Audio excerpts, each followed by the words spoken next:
All right. Hello, and welcome to another episode of Collective Conversations. I'm your host, Mike Brewer, and I'm excited about today's episode. Our guest today is helping owners and operators go above and beyond for residents. Super important in today's environment. Plus, he is the host of the very popular multifamily podcast titled The Resident Experience. Nick Latz is Chief Revenue Officer at Zego. Nick, welcome to the show. Mike, thanks so much for having me. Excellent. Nick, can you start out by just telling we have both viewers and listeners, we're podcast and video. Just tell them a little bit about yourself and a little bit about Zego. Sure. So as you said, my name is Nick Latz. I'm the CRO over here at Zego. And what we focus on at Zego is really the resident experience. We've got a mobile first resident experience platform. And so what we focus on is, connecting and digitizing the most important resident touch points, really focusing from move in to move out, and focus both on the resident side of the equation, but also, property staff, because we view those as two sides of the same coin, right? You can't think about resident interactions without thinking about how that plugs into the property and, of course, the property staff. And so that's really what we focus on. Awesome. As it relates to that, I been doing a little bit of research for our conversation today. I came across the 78 pages of insights that you put together. And as we had talked about before we got on here, I printed the thing and ran my printer out of ink. But I found that to be hugely insightful. And I'm just wondering if you could talk us through, the report is titled The State of Resident Experience Management Report. We're going to link it up in the show notes so people can get to it. But I know you identified really 7 or 8 different points. I'm hoping we can just talk through some of those if you don't mind. Yeah, sounds good. I think, at the high level, Mike, one of the key things that came out of the report, and we surveyed, 600, property operators across all different property types as part of that report and as part of kind of the fact base around it. But what it really showed loud and clear is that resident expectations are changing. And that's being driven by, one, resident demographics, where now for the first time, 2/3 of residents are millennials or Gen Z. And obviously that comes with a certain set of expectations and norms. And the second is, as we've all, seen over the last 35 years, the acceleration of, key resident touch points are increasingly going digital, right? And so because of that, communication is more important than it's ever been between residents and staff. And resident satisfaction is something that's more important than it ever has been, in our opinion, because of this notion where resident expectations are changing, and residents are used to different levels and different types of services. Do you agree that I mean, certainly the youth in our generation have sort of grown up digitally, but not just that generation, but even older generations have now sort of, their behaviors have been modified, say, by the Apples of the world, the Googles of the world, the Amazons of the world, the Netflixes of the world. And so do you see the adoption in terms of these touch points where we're digitizing the experience? They're appealing both to the youth in our generation in addition to kind of an older guy like me in our world? Yeah, I think so. 'Cause I would say, and I'm curious about your kind of view, Mike. But as I look at it, right, the more that we get better at mobile first applications, we realize that better is not necessarily more complicated. Better is not necessarily always more use cases. Better in a lot of ways is simpler, cleaner UI, more intuitive UI. And so I look at some of the most popular mobile applications, whether that's an Uber or a Lyft or a Postmates. And they're very intuitive to use. And I think that actually helps the adoption across, kind of multiple age groups. Well, what's been your perspective?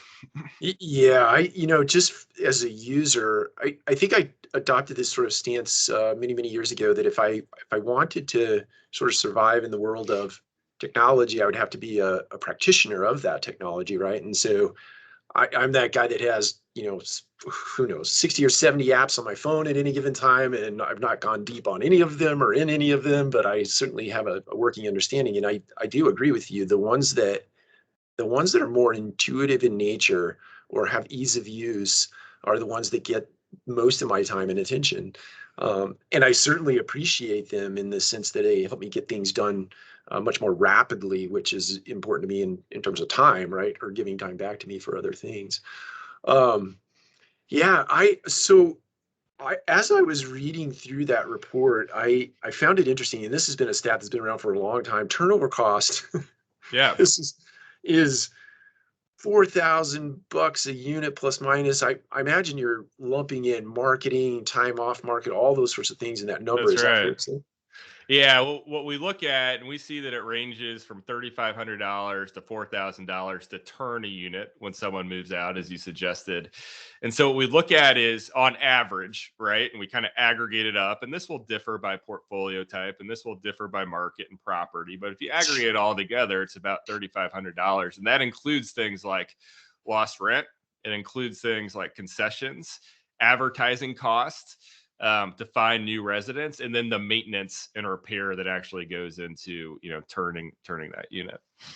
Yeah, it is a massive cost, and it's sunk cost, right? You don't get it back if you don't sort of figure out a way to make that time either through retention, right, keeping people in the building, or that turn time gets abbreviated so they can get somebody else into the unit. But so you point out in that report there is a difference between sort of an average retention rate. I think 58% was cited in the report, and the real superstars in the marketplace are at 65%. What is the variable there? I imagine there's a variable between the really good retention artists and those that are just average. Yeah, that's right. So depending on the report, our report showed 58% kind of average retention. I've seen other industry reports that are in kind of lower 50s, but call it 50, 55% will be average retention across the industry, across kind of multiple years. And what you see is that the top quartile operators, those operators that really focus on the resident satisfaction, those operators that really focus on retention, are able to drive north of 60%, get to 60, 62% retention across our portfolios. And the advantage of that is big in terms of dollars and cents, right? Because of what we talked about, that operators that aren't focused on retention, that aren't focused on driving the maximum retention rate, are leaving dollars on the table. If you think about the math on that, when you think about both the lost revenue, the lost rent, the lost expense, and we just talked about those categories, per 1,000 units, it comes to about $175,000 a year of lost NOI, right? Lost NOI. So about $200,000 lost NOI. So you can multiply that up, right? If you have 2,000 units in your portfolio, it's $400,000. If you have $300,000, it's $600,000. And so there are dollars on the table that people are losing. And we often think about, I think in this industry, we often think about, but what if I can bring a resident on at a higher rental rate, right? Right. And that's certainly true of what we're seeing in the market today, as an example. But I always encourage folks to think about, okay, what's the break even period, right? And so if it costs $3,500 to turn a unit, and you're able to bring in a new resident at say $200 more a month, let's just say, for easy math, that still is going to take you 18 months, $3,500 divided by 200 to break even on losing that resident. And that's massive. Oh, it's huge. I was just thinking if you put a cap rate to that 6 or 7 or 800,000 dollars, and certainly your multipliers are going to be different, but that it is a huge value to the community overall. And so, talk to us about how Zego inserts into this equation such that my imagination tells me you can get higher retention rates, but you can also get higher dollars in those higher retention rates so that the cost of moving somebody out and then capturing a margin to move them back in could be on par potentially with a resident who chooses to renew because Zego has enhanced that resident experience. So what is it about Zego that makes that resident experience better? Yeah, and so what we really focus on from resident experience standpoint is how do we help operators, and how do we partner with operators to modernize the resident experience and delight residents that you said at the beginning. And so we focus on those resident touch points from move in and move out. And we say, hey, how can we offer these in a more modern way? How can we offer these in a more mobile way to drive usage? And what we find from a resident perspective, when you survey residents, we talk to residents, is 65% of residents, and this is kind of consumers more broadly too, 65% prefer self-service than talking to someone, right? 65, if we extend that to kind of multifamily, what are the use cases? Well, 65% would rather submit their maintenance request, in their portal or on their mobile device versus going down to the leasing desk and waiting to talk to somebody and having to go, during leasing hours, which aren't always kind of convenient.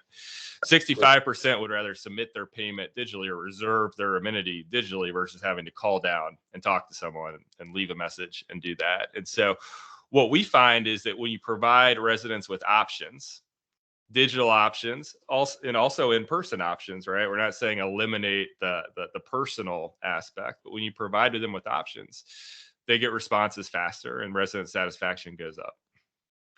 It's interesting. I'm interested to know when you sat down, I imagine it was you and many other people, you sat down to think about call it the resident journey, right? Yeah. And then my imagination tells me you said, hey, here at these points, this is where technology would actually enhance that user's experience. Kind of talk to us about, I guess, the genesis moment when you sat down, you're actually around the table deciding which one of those areas of the customer journey were most important and where you thought you could add value at the time. I'm just interested in that process. Yeah. So I think it stems from, hey, there's lots of different components of the resident journey, as you talked about. There's Right. lots of different components of kind of the staff interaction and how you manage a property from a staff perspective. And so as someone that's, a software company in the space, you do have to think about, and you do have to prioritize. And from our perspective, it's like, hey, where can we be world class? And so, we started with this notion of, hey, at Zego, we're not, a whole end-to-end software stack, right? Mm-hmm. And there are some players in the space that are, right? They say, hey, we're going to do everything from back office accounting to websites and everything in between. At Zego, we said, hey, we're going to pick and choose our spots, and we're going to be best of breed, and we're going to be world class at what we do. And for us, that was starting with the resident life cycle. And then you kind of go this notion of kind of jobs to be done, or, hey, how do the residents interact with their property? What are activities that they do every week, every month, right? And so, let's start there. And then let's also start with where there's pain points. And, I think, leasing and property tours has been an example of where there's been pain points, right? You have to come into the property. You have to come to the property when there's leasing staff that are there that have time to see you, and it may not be convenient with what you want to look at properties, right? I think payments, there's been friction, right? When in this industry, and it's gotten better over the last couple of years before COVID, but rewind back a couple of years ago, 70% of residents were still paying via check. It was the only industry where people are still writing a check. They might have had their checkbook still just to pay their rent. They didn't do anything else with it. And so we started with those touch points that, one, people do a good amount, and two, that there's, kind of been friction, or people have thought, hey, there's got to be a better way. Got it. Excellent. I thank you for sharing that. I've often thought about this resident journey across a sort of a continuum, and in the way we sort of approach it from an operator's perspective, where do you plug technologies in that, certainly don't frustrate people or add frustration to people, but do address those pain points that you speak about. And it's always interesting to me because there are so many options out in the marketplace today, the tsunami of prop tech, it's just making landfall, or it has been making landfall. So it's, from an operator's perspective, it's been difficult to kind of pick and choose what you insert in those areas. But I appreciate you sharing that process with us. One of the other things in the report, I love this term, sense of community.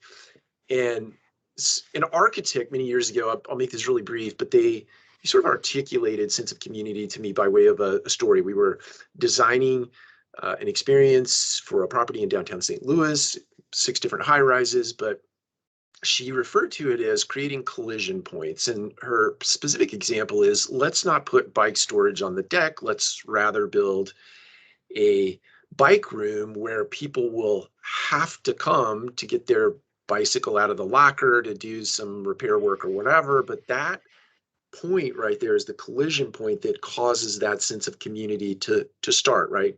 I'm going to go see some Right. friends. Right. So talk to us from your perspective about sense of community and how you go about using this platform to create that. Yeah, well, I think we're aligned in the sense that it matters, right? And you Yeah. know, you mentioned earlier that it's certainly true. Is we think a lot about resident retention as a business outcome that we Mm. help our customers with, and how do we impact resident satisfaction, resident retention. And one of the biggest drivers, leading indicators of are you going to renew is do you feel like and have a sense of community within your living environment? And Apartment Life did a great piece of research on this, and what they found is, and they showed with data and with surveys that the more friends someone Right. has within the living environment, the more likely they are to renew their lease, Right. right? And the data shows something like, hey, if you just have like no contacts, right, no friendships within your building, within your living environment, you're like 30% likely to stay, right, when your lease is up. And then every two friends that you add on to that, right, so as one becomes three, you're 10% more likely to renew, right? So if you've got like three friends, now you're 40% likely to renew. If you've got five friends, now you're 50%, and so on and so forth. And so they have shown the kind of the correlation statistically between, having meaningful connections in your living environment and renewing. And I think, that data shows that. But I think as we step back and kind of think about our own experiences in the industry and our own experiences of being, residents in our lives, I think it intuitively makes sense too. I 100% agree with that. When she articulated it the way she did, I thought, wow, that is genius, and it's no matter what the activity is that a resident might want to participate in, it really is incumbent upon the operator, the property manager, maintenance supervisor, et cetera, to sort of curate those experiences or give cause for those people to come together, whether it be resident events or the bicycle room or say your runner or your wine taster or whatever it is, and Yeah. create those experiences. So Yeah, yeah. And what we've seen is that there can be two different, high level types of these experiences. One is that category that you just mentioned, where property staff is kind of curating it, right? Maybe it's the summer barbecue, right? Maybe it's right. the property, pool party, but it's curated by the property. And then there's another category that we're seeing more of in recent years, and I think some of the technology and portals and resident apps are helping to facilitate this.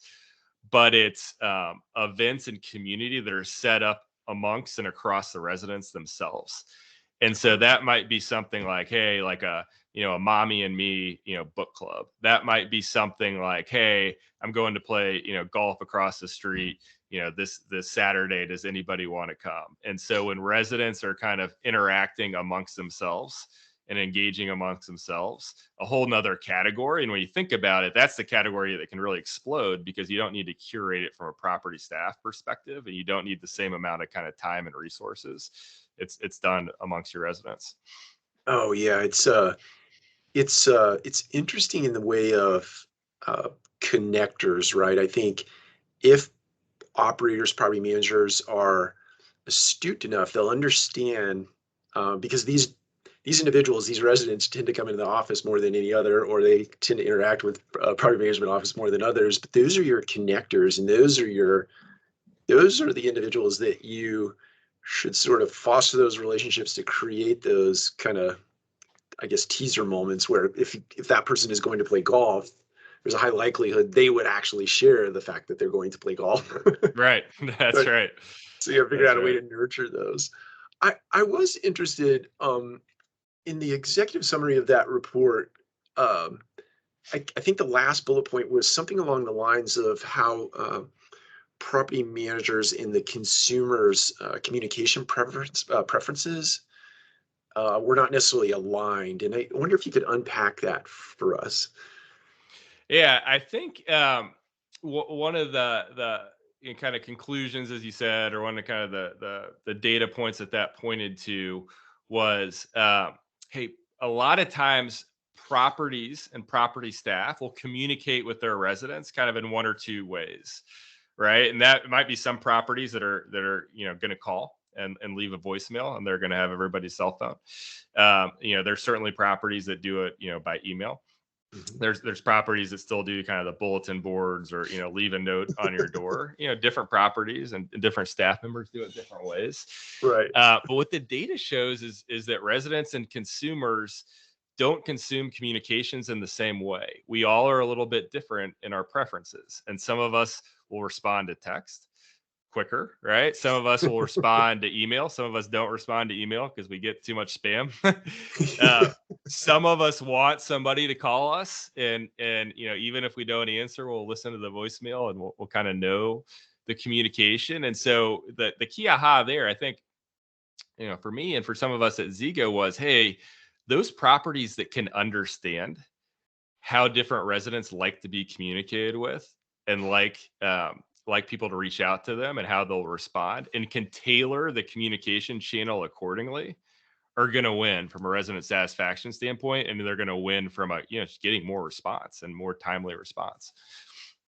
That makes sense. So it's um, I'm thinking of, if you're putting out a mass message to, say, a resident's consumer base, or residents in general, you almost are able with technology today to sort of, I guess, individualize those messages as it relates to the particular way they like to be communicated with, right? So Sarah in 101, you tick mark a text message because that's like the way she likes to receive messages, Right. and maybe John is email, so he gets a little. Is that how that works in your world?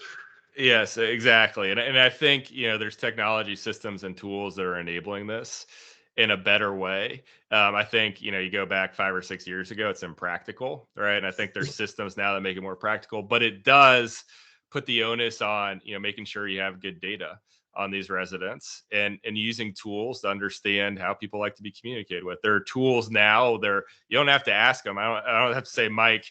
We can, right? I think the ideal thing would be, Mike, hey, you're moving into this community.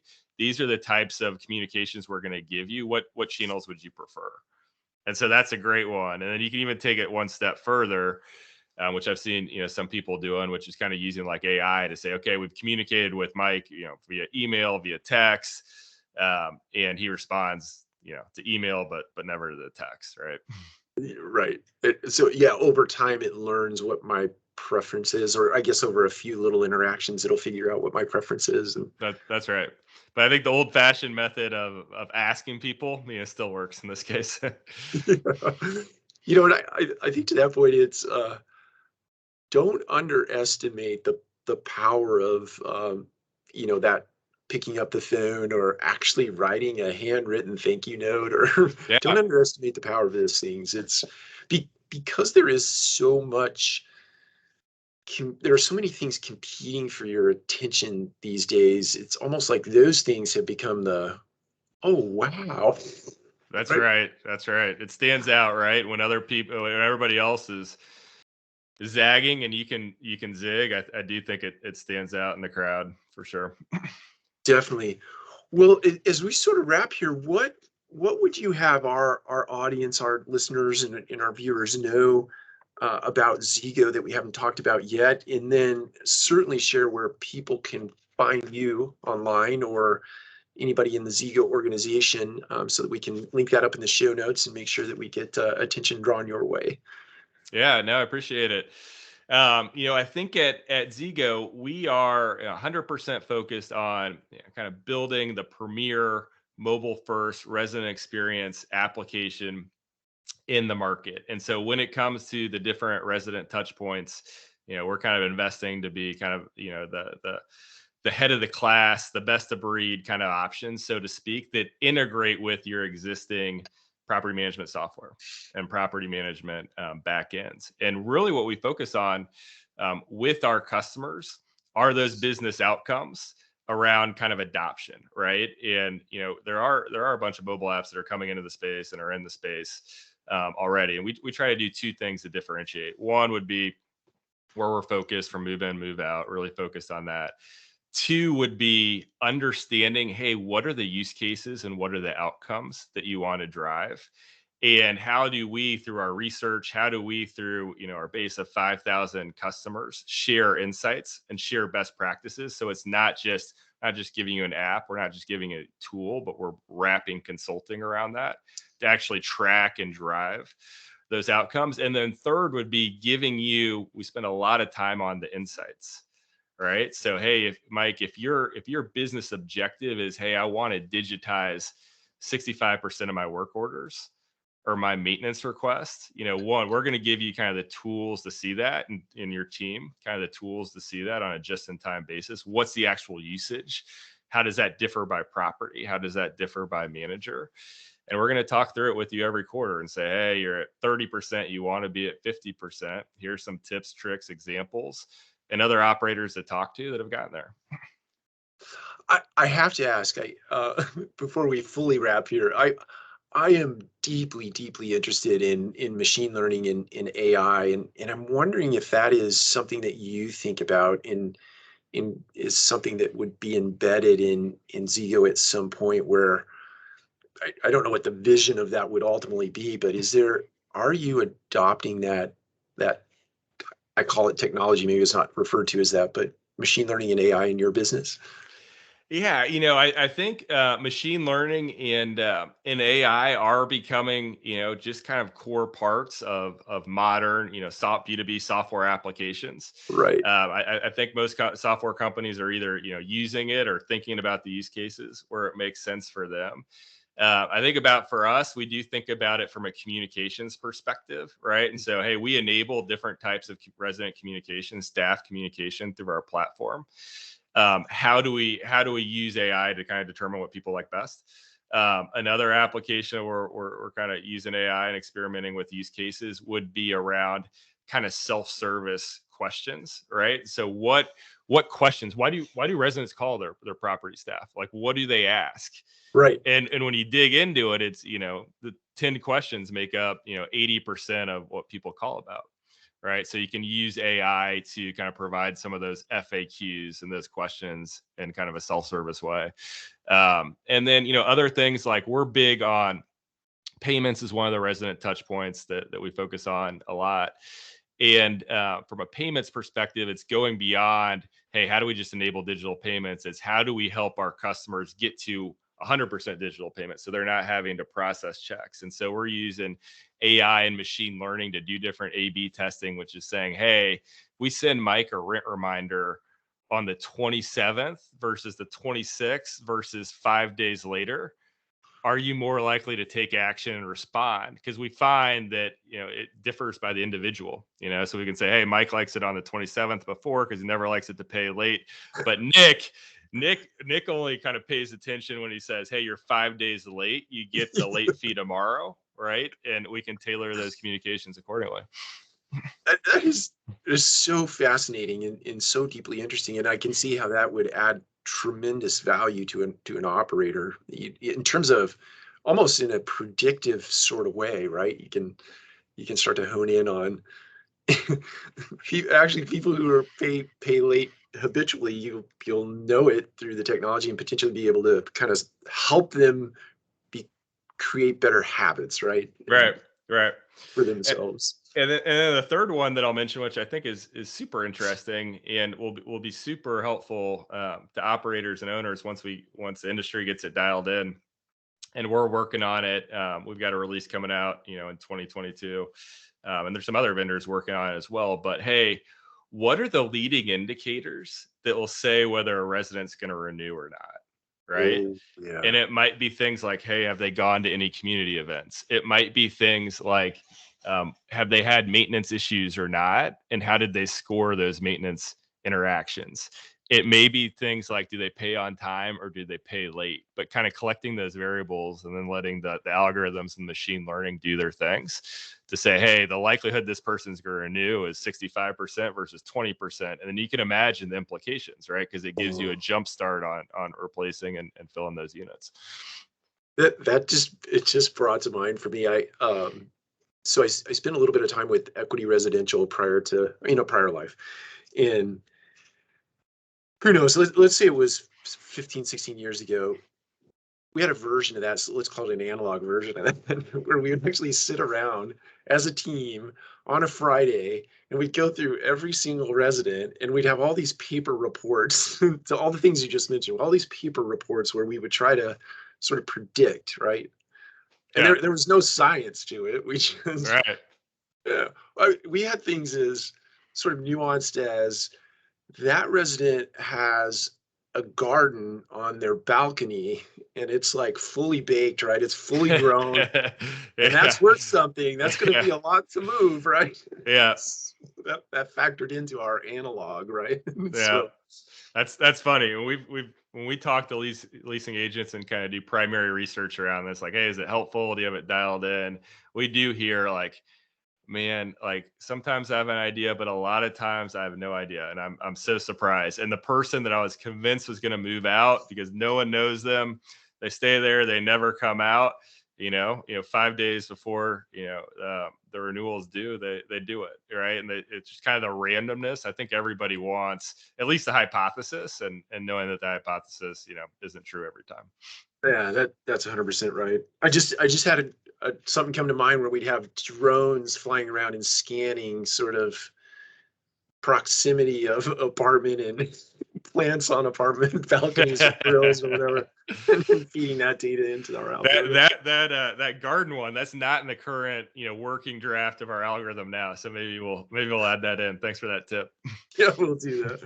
Nick, it's been an absolute pleasure. Where can people find you online or any kind of direct contact information you want to put out for people? And we'll make sure that we not only see it in the video, but we'll link it up in the show notes as well. Yeah, so our website is GoZego, www.gozego.com. We're on LinkedIn under Zigo, powered by Paylease. We're on Instagram under Zigo, powered by Paylease, and that's the best place to interact with us. Excellent. Thank you so much, Nick. And for everybody else, thank you for tuning in today or listening to the podcast, and we will see you next time. Thanks, Mike. Thank you.